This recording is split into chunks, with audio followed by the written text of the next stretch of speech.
Assalamualaikum warahmatullahi wabarakatuh. Perkenalkan, nama saya Ana Adelia Marsa dengan NPM 2386 Di sini saya akan menjelaskan tentang hambatan ADHD. Kita akan membahas tentang ADHD. Kalian tahu nggak sih apa itu ADHD?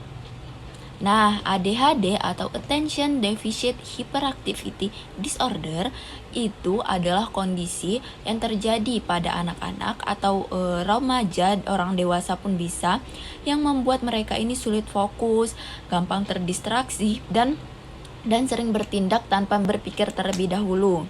Nah, biasanya anak dengan hambatan ADHD ini terlihat lebih aktif, bahkan kadang berlebihan dibandingkan teman-teman sebayanya atau teman-teman seumurnya. Ini bukan karena anaknya ini nakal ya, atau tidak mau diatur gitu. Tapi memang cara kerja otak mereka ini sedikit berbeda dengan teman-teman seumurannya.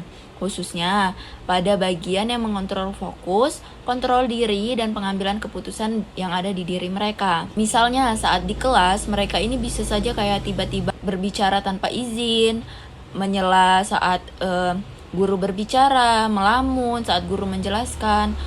Dan mereka ini juga sering kesulitan dalam mempertahankan fokus mereka dalam waktu yang lama, terutama pada bagian yang dianggap membosankan bagi mereka, seperti kayak mengerjakan soal atau mendengarkan penjelasan guru yang sangat panjang.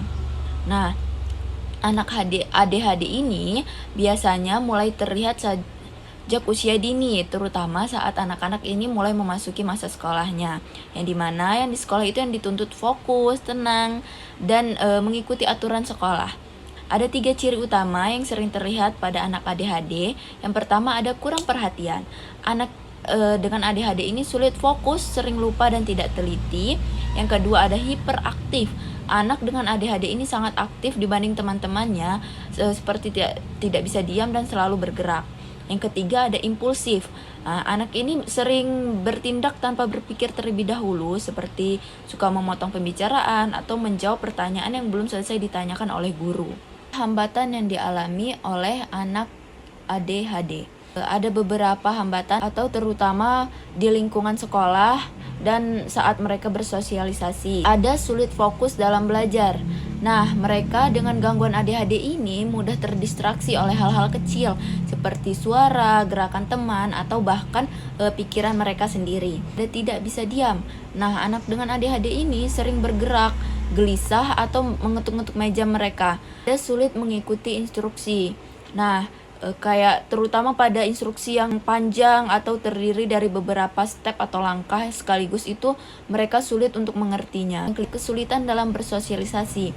Anak dengan ADHD ini kadang atau seringkali dianggap mengganggu oleh teman-teman sebayanya karena mereka ini terlalu aktif dan tidak sabaran. Prestasi belajar yang menurun. Anak dengan ADHD ini sebenarnya bisa saja tergolong dalam anak-anak yang cerdas, tetapi mereka kesulitan dalam fokus, itu yang membuat hasil belajar mereka yang tidak maksimal. Layanan pendidikan yang cocok atau yang tepat untuk anak dengan hambatan ADHD ini. Pembelajaran yang fleksibel dan tidak kaku. Nah, dengan pembelajaran ini bisa menyesuaikan cara mengajar atau sesuai kondisi anak gitu. Jadi tidak harus selalu duduk diam lama, mungkin bisa sambil berdiri, sambil bertanya, seperti itu. Penggunaan media pembelajaran yang menarik.